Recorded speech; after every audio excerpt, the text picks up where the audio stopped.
Sejam bem-vindos a mais uma aula.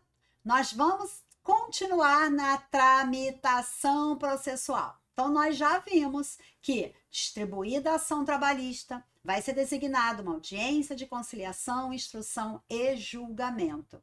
Na audiência, muitas coisas podem acontecer e nós já vimos uma parte do que pode acontecer. Então, nós vimos quando a parte não comparece, qual é a consequência. Agora nós vamos para uma segunda parte. E quando ambas as partes estiverem presentes, o que acontece na audiência? Vamos lá então. Bom, aqui então nós vamos ter nessa tramitação processual, nós vamos analisar a fase de conciliação.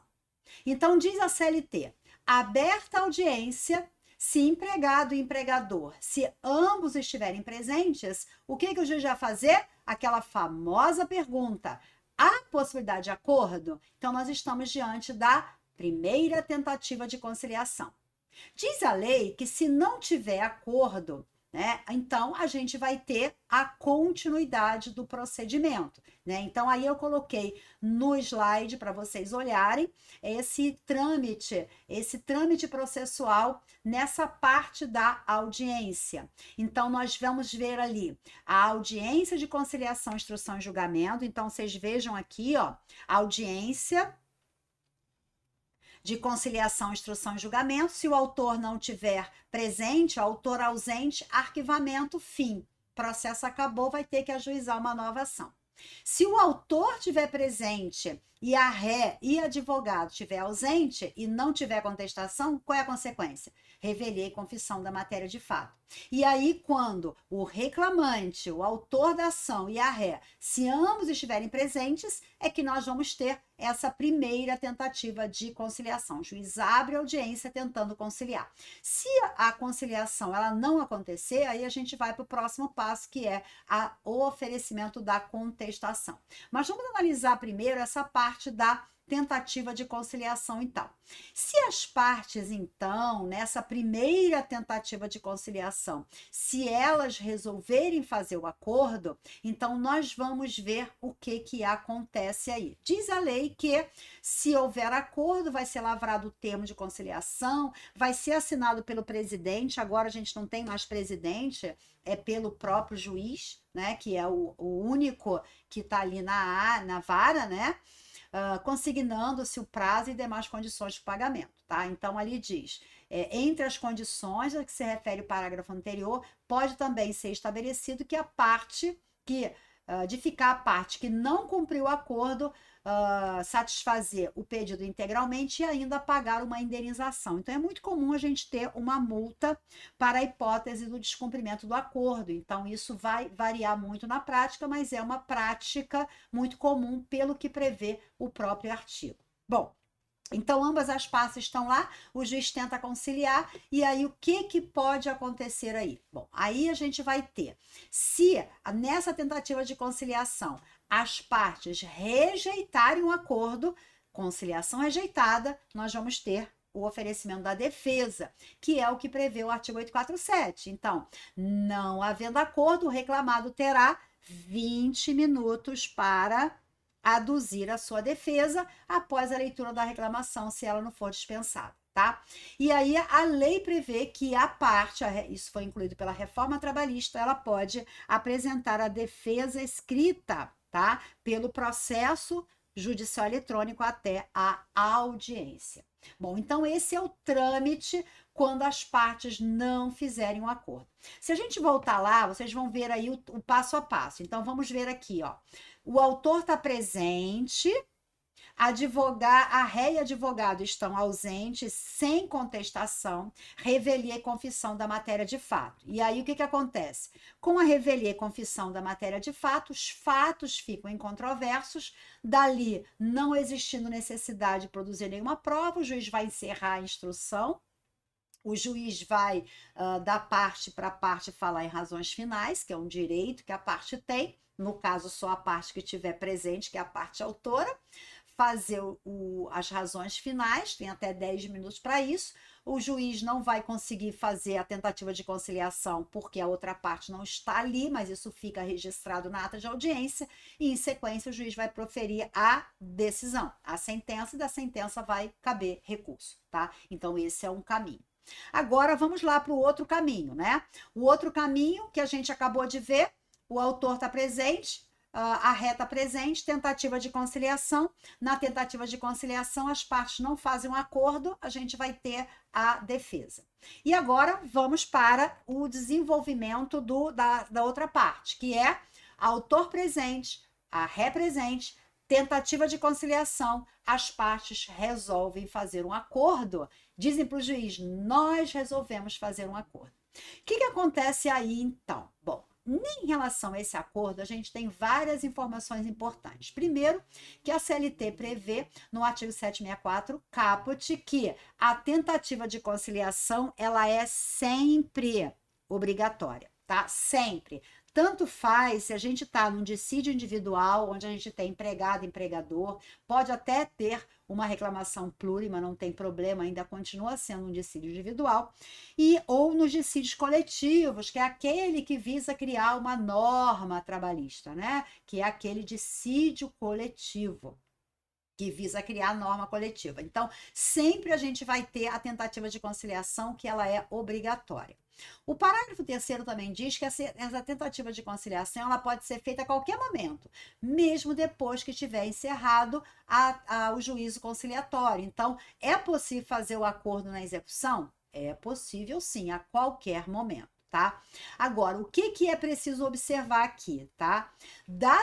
O juiz, ele não é obrigado a homologar o acordo, tá? Então, as partes podem ter chegado num acordo e o juiz pode dizer assim, não, esse acordo aí não tá legal, né? Então, o juiz, ele não é obrigado a homologar o acordo. E aí, o que é preciso observar, gente? Se vocês entenderem esse passo a passo, vocês vão conseguir identificar as questões sobre identificação de medida processual cabível, que a banca cobra muito nas questões de primeira fase e de segunda fase. Então, se eu tenho ali uma tentativa de conciliação e o juiz diz que não vai homologar esse acordo, o que eu tenho ali? Uma decisão interlocutória. Tá? E a decisão interlocutória, as decisões interlocutórias, elas não são recorríveis de imediato. A gente já viu isso nesse nosso trâmite, né?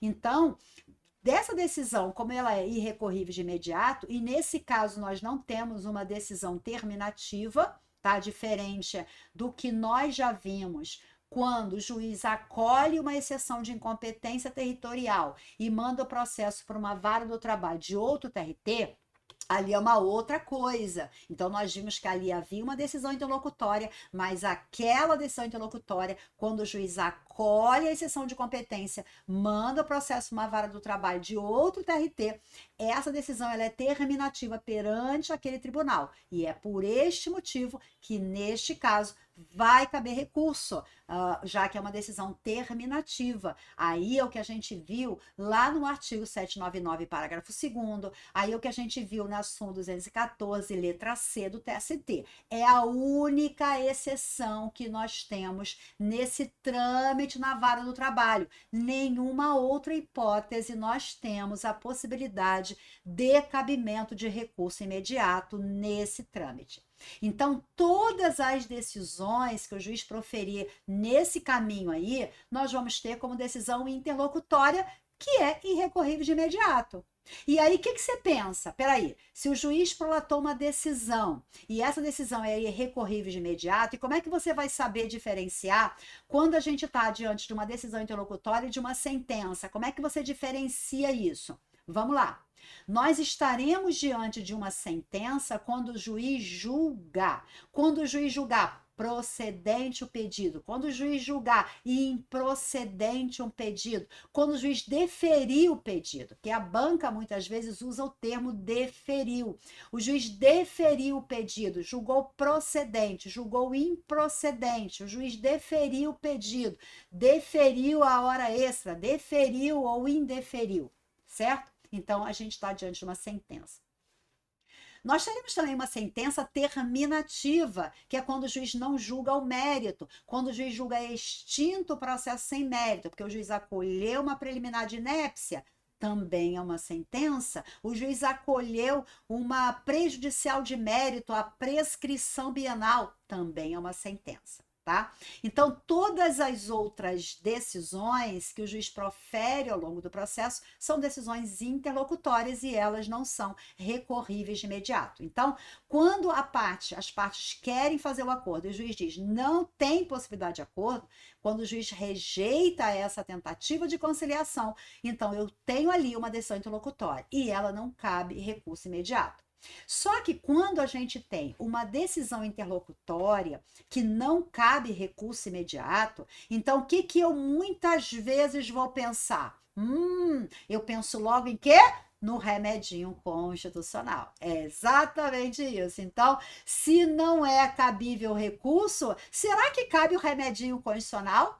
E quando é que cabe o remédio constitucional chamado mandado de segurança? Quando é que cabe? Quando aquela decisão do juiz violou direito líquido e certo do impetrante, tá? Então, quando violou direito líquido e certo do impetrante. Aí, vamos lá. O que vocês acham? Se o juiz não quer homologar o acordo, será que violou direito líquido e certo do impetrante?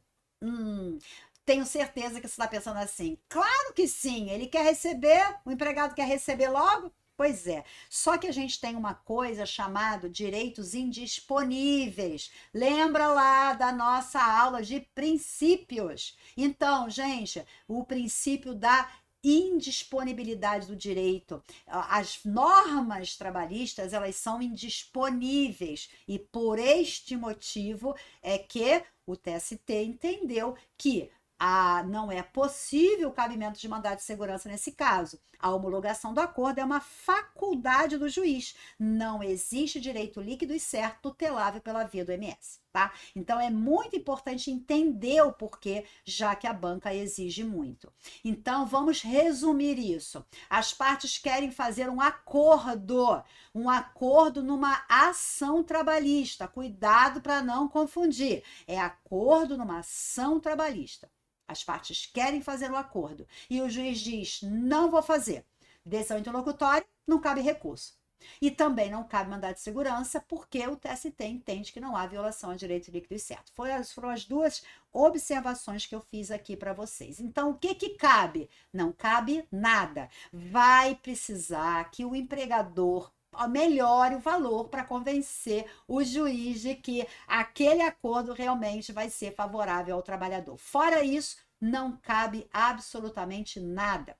Agora, cuidado para não confundir essa hipótese, que a gente já vai ver já a outra hipótese que a galera costuma confundir. Bom, vamos ver então o seguinte, né? Então, as partes querem fazer o acordo, então digamos que o juiz tenha concordado, então o que acontece neste caso? Bom, aí vem um tema importantíssimo na prova, a banca tem cobrado muito isso nas últimas provas, que diz respeito ao que está no 831, parágrafo único, que diz assim, no caso de conciliação, ou seja, no caso de acordo, o termo que for lavrado valerá como decisão irrecorrível. Eu coloquei aqui, ó, para as partes. As partes não podem recorrer, porque essa decisão esse termo de conciliação, ele não é recorrível para as partes, mas olha a exceção aqui, ó. Olha a exceção, salvo para a Previdência Social. E aí, quando a gente tem exceção, a gente usa o quê? O verde, né? Ó, exceção. Cabe recurso para a Previdência Social, no caso aí a União, em relação às contribuições previdenciárias. Então, vai ser possível o cabimento do recurso, a União vai poder recorrer. Então, cuidado, porque ela gosta de cobrar essas questões aí, tá? Então, vamos entender melhor isso aí. O que a lei fala? No 832, parágrafo 3º, o legislador estabelece que as decisões cognitivas. O que é uma decisão cognitiva? Uma decisão de conhecimento, uma decisão de mérito. O juiz julgou procedente o pedido, julgou improcedente, né? Nesse caso aqui tem que ser procedente, né? Então o juiz julgou procedente o pedido, ou fez um acordo, ou as partes fizeram um acordo. O que a lei fala? Sempre vai ter que dizer qual é a natureza jurídica das parcelas constantes da condenação ou do acordo homologado. Qual é a natureza jurídica? Ou seja, a parcela tem natureza salarial, ela tem natureza indenizatória, ela tem natureza remuneratória. Qual é a natureza jurídica daquela parcela? E vai ter que dizer qual é o limite de responsabilidade de cada parte pelo recolhimento previdenciário. Por quê, gente? Porque o empregado ele é segurado obrigatório da Previdência Social. E nessa condição, ele tem que arcar com a cota parte dele para fazer os recolhimentos previdenciários, para que ele possa receber benefícios de aposentadoria, se ele ficar doente, receber auxílio-doença, né, o auxílio por incapacidade temporária, né? Então, você precisa, o empregado precisa preencher esse requisito, quer dizer, ele precisa pagar a cota parte dele, que é o próprio empregador que faz o recolhimento, desconta da parte do empregado e faz o recolhimento da Previdência. Então, se isto acontecer também por meio de uma ação trabalhista, em que o empregado deixou de receber as parcelas, também vamos ter a cota parte do empregado sendo deduzido do que ele vai receber e a outra cota que o empregador vai ter que fazer o recolhimento, tá? Então, isso é importante que isso seja feito, porque tanto na sentença como no acordo vai ter que ter essa discriminação, tá? E eu deixei aqui uma mudança que a gente teve em 2019 para vocês lerem com mais calma, né? Os detalhezinhos aí, para a gente não ter uma aula assim muito cansativa. Então aqui é só letra de lei mesmo, a banca nunca cobrou nada a respeito disso, é só para que você possa ter mais clareza do que esse artigo 832, parágrafo 3º está dizendo, de como é que vai ser feita essa distribuição, como é que vai ser feito esse cálculo. Então ela está trazendo aí bases para essa homologação, para essa discriminação dessa natureza jurídica das parcelas. Porque aqui, o que ela fala de legal aqui, ó? Se a verba for exclusivamente de natureza indenizatória, não vai ter contribuição previdenciária, né? Porque somente as verbas de natureza remuneratória, e aí abrange salário e remuneração, somente essas é que vão ser utilizadas para as contribuições previdenciárias, tá? Então é isso que é o ponto importante aqui. Bem, aqui nós ainda temos aquela previsão que eu disse a vocês. Então, quem vai poder recorrer do acordo? Somente a União, somente ao INSS, né? Que na verdade quem recorre é a União, mas é em relação às contribuições previdenciárias. Então, o parágrafo 4º diz que a União ela vai ser intimada dessas decisões homologatórias de acordo que tenha verba indenizatória. Ah, mas por que o acordo que tem verba indenizatória? Gente, por uma coisa muito simples, porque as verbas de natureza salarial, elas já estão garantidas, o recolhimento previdenciário, já está assegurado lá. Então, não há necessidade que a União recorra. Agora, quando a parte diz que uma verba é indenizatória e a União entende que aquela discriminação ela não está de acordo com aquilo que foi postulado, ela pode impugnar. Porque aí, se a parte diz que a natureza é indenizatória, o que ela está dizendo? Não tem recolhimento previdenciário. E aí a União não vai receber aquela contribuição previdenciária, aquele tributo que incide sobre aquela parcela. Então, é por isso que ela pode recorrer. Agora, é muito importante o seguinte, gente, se o acordo for feito no momento próprio, que é aqui na fase de conhecimento que a gente está analisando, se a União quiser recorrer, qual é o recurso? Ordinário. E se a gente tiver na fase da execução, se o acordo for feito na execução, o recurso é agravo de petição. Aí é lembrar da musiquinha, né, gente? Ado, cada um no seu quadrado. Ado, cada um no seu quadrado. Lembra da musiquinha, gente? Então, se a gente tem uma sentença, ou mesmo essa hipótese que a União pode recorrer na fase de conhecimento, o recurso é o ordinário. Se o juiz prolata uma decisão ou uma sentença, lá na execução o recurso é agravo de petição nunca vai ser cabível. Recurso ordinário na execução e nunca vai ser cabível agravo de petição na fase de conhecimento. Por quê? Ado, cada um no seu quadrado. Ado, cada um no seu quadrado. Tem que lembrar da musiquinha, pessoal. Tem que lembrar, tá?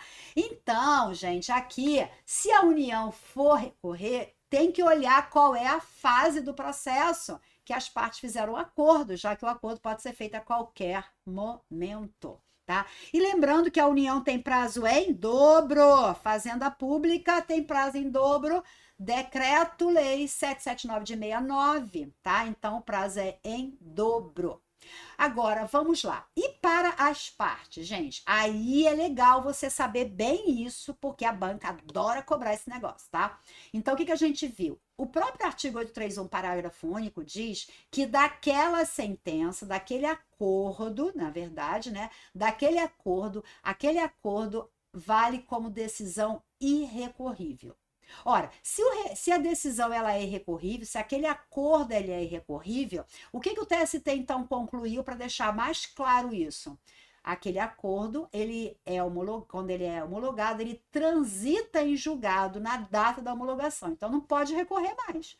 Transitou em julgado, não pode mais recorrer.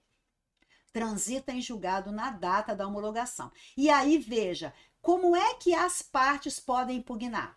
Né? E se as partes quiserem impugnar esse acordo? Vai poder? Depende, né, gente? Depende. Por que depende? Porque se eu tenho uma decisão que transitou em julgado, qual é a medida jurídica dentro do nosso ordenamento jurídico que eu posso usar para impugnar uma decisão de mérito que transitou em julgado? Qual é o remédio? Qual é a remédio? Não. Qual é a medida?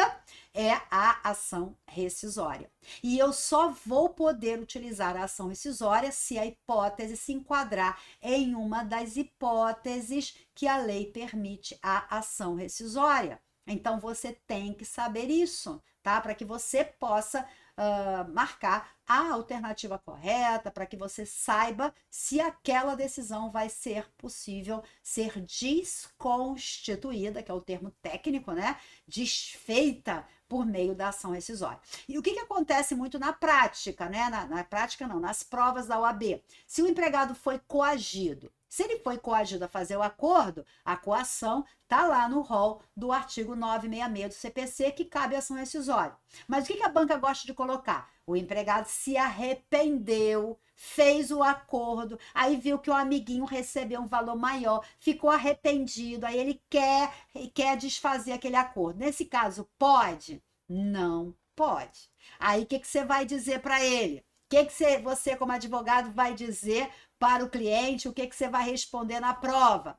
Senta e chora na cama que é lugar quente. Não, gente, isso não pode colocar na prova. É só para gravar, gente. Não é para escrever isso na prova, por favor, tá? Então, o que você vai colocar? Não cabe ação rescisória, porque ali não há um motivo que se enquadre lá no artigo 966 do CPC que justifique o cabimento da ação rescisória. E é isso que você precisa saber para você responder corretamente as questões da prova, tá? E aí vejam que nós temos a súmula 259 do TST, que fala, não, primeiro a súmula 100, item 5, tá? Que é o item 5 que tá aqui, ó. O acordo homologado judicialmente tem força de decisão irrecorrível, na forma do artigo 831, parágrafo 831, que está no parágrafo único, né? Assim sendo, o termo conciliatório transita em julgado na data da homologação. É uma decisão de mérito que transitou em julgado. E aí a súmula 259 fala que somente por ação rescisória é impugnável o termo de conciliação previsto no parágrafo único do 831 da CLT. Então observem que essa informação é super importante. Só lembrando que a União ela pode recorrer em relação às contribuições previdenciárias, porque para ela, a União, ela não transita em julgado na data da homologação. Claro que vai transitar em julgado depois de transcorrer o prazo do recurso, que a gente viu, o prazo, os recursos têm prazos de 8 dias, mas a União tem prazo em dobro, então a gente tem 16 dias para a União recorrer das contribuições previdenciárias, tá? Então é só lembrando disso. A medida processual cabível da União, recurso ordinário ou agravo de petição, dependendo da fase que o processo estiver. Se a medida processual cabível para a parte é a ação rescisória, se ela se enquadrar em uma daquelas hipóteses que a lei permite o cabimento da ação rescisória. Tudo certo, gente? Então vamos lá. Bom, continuando aqui, nós ainda temos uma OJ muito cobrada na prova, especialmente na segunda fase, tá? Que é a OJ 132 da SDI 2, que fala da hipótese, né, na verdade, do alcance, né? Vou pegar aqui o termo, tá? Do alcance deste acordo que as partes fizeram, tá? Então, o que diz essa OJ? Que quando as partes fazem um acordo, então vamos aqui comigo, as partes fazem um acordo pelo extinto contrato de trabalho, sem nenhuma ressalva, que é normalmente o que é feito. Então, quando as partes fazem um acordo pelo extinto contrato de trabalho sem nenhuma ressalva, então aquele acordo, ele vai quitar todas as obrigações do contrato de trabalho. Tudo. Porque, gente, quitação é quitação, tá? Então, vai quitar tudo. Vai quitar tudo o quê? Vai quitar tudo que o empregado pediu naquela reclamação trabalhista e tudo que ele poderia pedir em outras reclamações trabalhistas, tá? Tudo que ele pediu ou poderia pedir. Então, essa quitação, ela abrange até pedido que ele não fez. É exatamente isso. Então, se o empregado ajuizou uma ação trabalhista, pediu apenas verbas rescisórias, queria receber logo as verbas, só pediu verba rescisória, não pediu mais nada. Aí ele resolveu fazer um acordo pelo extinto contrato de trabalho, dando quitação ao contrato, sem ressalva nenhuma, acabou, gente, acabou. Ele não vai poder ajuizar uma nova ação pedindo hora extra, pedindo diferença de salário, pedindo, sei lá, qualquer outra coisa. Não pode mais. Por quê? Porque ele deu quitação ao contrato de trabalho. Entendido? Isso é muito cobrado. E como é que eu vou chegar a esta conclusão? Olha o que está escrito na OJ. Olha lá. Acordo celebrado, homologado judicialmente, em que o empregado dá plena e ampla quitação sem ressalva, alcança não só o objeto da inicial, como também todas as demais parcelas referentes ao extinto contrato de trabalho, violando a coisa julgada a propositura de nova reclamação. Tá? Então, isso é muito cobrado, gente. Por quê? Se o empregado fez um acordo e ele ajuiza uma nova ação, qual é a tese jurídica que você vai usar para defender o seu cliente? Coisa julgada. Né? Você vai na contestação suscitar uma preliminar de coisa julgada. Por quê? Porque ele fez o acordo, deu quitação a tudo. Você vai pedir a extinção do processo inteirinho. Entendido, gente? Bora lá. Vamos lá, gente. O que mais a gente tem aqui? Bom, eu disse para vocês para não confundirem o acordo judicial com a petição de homologação de acordo extrajudicial. Para vocês não confundirem isso. É muito comum na prática de alunos que estão fazendo a prova da OAB confundirem isso. Vamos, então, esclarecer isso aqui. Uma coisa é o acordo que não foi homologado numa ação trabalhista. A outra coisa é aquela petição de homologação de acordo extrajudicial. São coisas totalmente diferentes. Eu vou mostrar aqui para vocês essa diferença, tá? Vou fazer o desenhozinho aqui, ó. Lá na vara do trabalho, o que eu posso ter?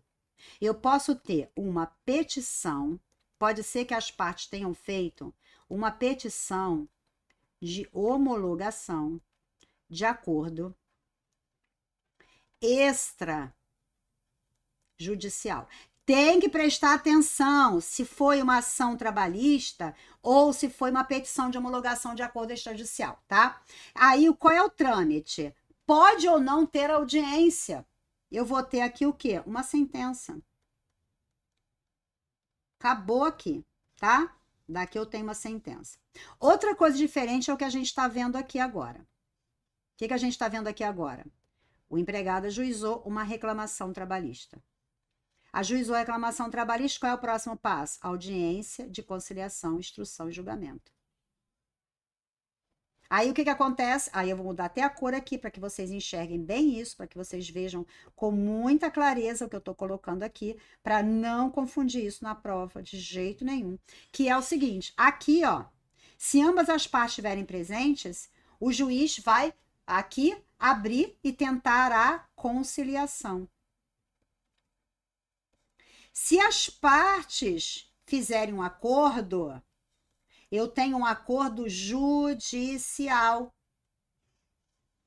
Esse acordo aqui, ó, aí veja, são coisas diferentes. Vocês conseguem perceber aí que é diferente? Uma coisa é quando as partes, elas fazem uma petição de homologação de acordo extrajudicial, que aí é a previsão do artigo 855, Bzão e seguinte da CLT, tá? Isso é uma coisa. Outra coisa é quando a parte ajuiza uma reclamação trabalhista, onde eu tenho uma lide, onde o empregado diz, olha, empregado, ele não me pagou isso, aquilo, não me pagou horas extras, não me pagou diferença de salário, o empregador não me pagou verbas rescisórias, deixou de pagar as férias. Então, ali a gente tem um litígio, tá? Em que o empregado ajuiza a ação pleiteando a condenação do empregador a pagar as verbas que ele entende fazer jus. Então, esta decisão aqui, em que o juiz não homologa, essa decisão aqui, se o juiz rejeitar o acordo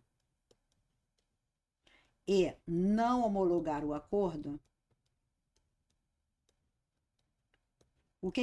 que decisão é essa? Interlocutória. Interlocutória.